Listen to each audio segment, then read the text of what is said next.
Hey guys, welcome back. This is Bernardo from the BTNHD, and yes, 4 things to keep in mind when buying a Chromebook for Linux.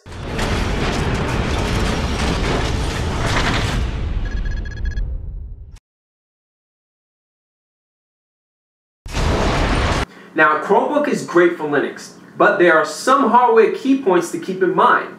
Now, HP Chromebook 11 and the series Samsung 3 Chromebook aren't good due to having an ARM CPU processor. Intel Chromebook will be able to only handle many Linux operating systems in the market.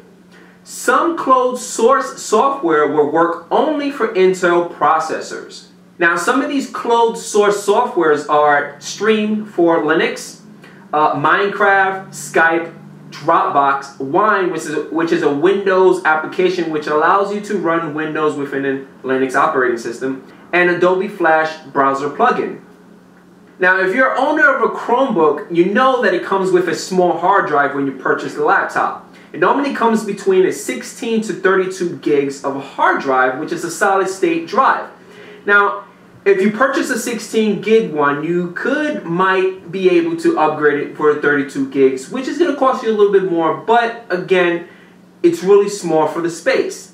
Now, you can also add a SD card or USB for extra storage, but it's not recommended because it's going to be running extremely slow. Now, there's so many ways to install Linux. Now, you got Proton, which allows you to install Linux side by side with your Chrome OS.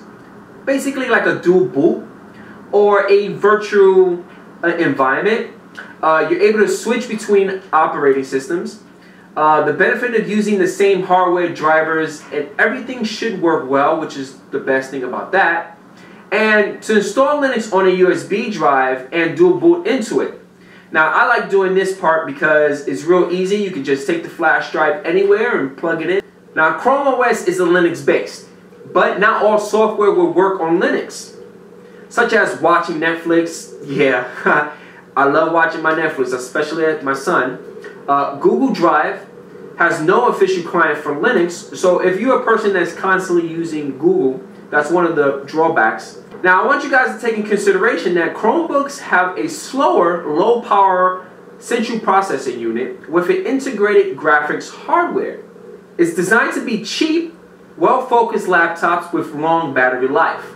Overall, guys, a Chromebook will work well in building a Linux platform. If you do purchase a Chromebook, which is extremely cheap in the market, I believe it's between $299 to $500 of a Chromebook, which is cheap, and you could just wipe clean the operating system and just install Linux like Ubuntu or Gentoo or Unix or Red Hat. There's so many operating systems of Linux in the world that you could just install within the Chromebook, but just make sure that the performance and the speed is not going to be there because the laptop is only for web browsing and doing certain things. So hopefully you guys enjoyed this video. Please leave comments below and let me know if you are a Linux guru or a Linux techie head or geek or anything, and I'll catch you guys on the next video. Peace out.